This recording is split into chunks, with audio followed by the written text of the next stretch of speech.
That brother said, stock investment, real estate, business ownership. Blew my mind. Who's Then, that weirdo? then a couple of months later, that individual was having a conversation with Dr. Claude Anderson, and he repeated those three items. Dr. Claude Anderson agreed, and he said, but I have a fourth. And he said, it's investing, passively investing in other people's businesses. Changed everything. So immediately, within weeks of hearing what you said and what Dr. Anderson said, I started dollar cost averaging. I Mm-hmm. started investing in REITs. My wife, and I don't give her enough credit, we didn't have a chance to talk about it here. She was the visionary for our logistics company and our healthcare. Mm. So, she was the one who put the seed in me about going into the business world and becoming a business owner. It was right around the time where I heard that from you on Facebook. So I'm like, wait a minute, something's going on here. So Wow. pursue this opportunity. It materialized. It was incredible.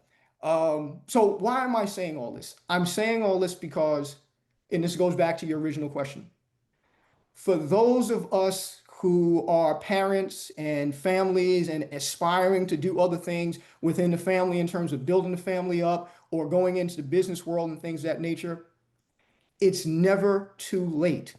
And it's never too late. And please be patient. These things typically don't happen overnight. But what we have to do is we have to start to learn. Okay, I don't want to start preaching here. But anyway, let me say this.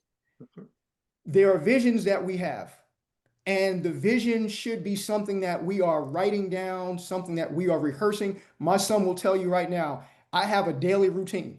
I listen to you and I'm a part of that 5 a.m. club. So my morning is, prayer, meditation, exercise, etc.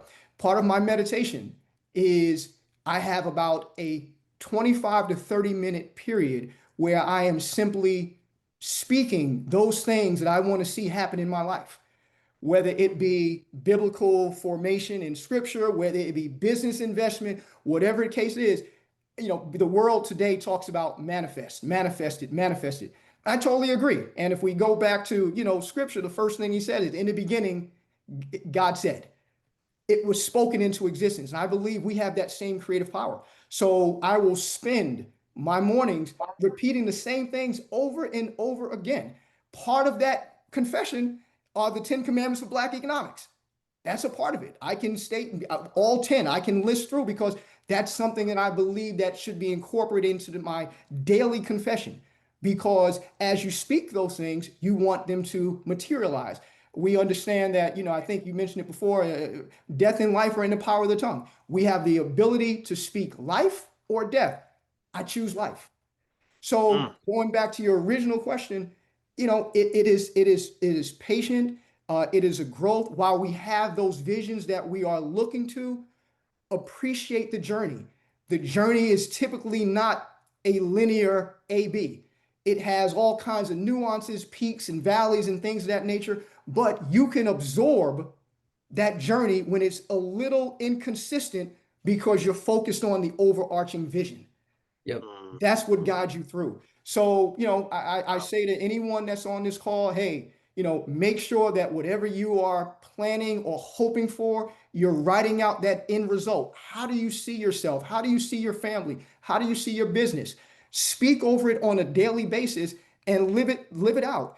And when you have the things that conflict, so you have this journey that you have this vision that you have lined up in front of you, when the activities come that are outside of that vision, you can quickly say, you know what? I have no use. I have no business over here because it's taking me away from my goal. So Mm. write it down, make it plain, live it out.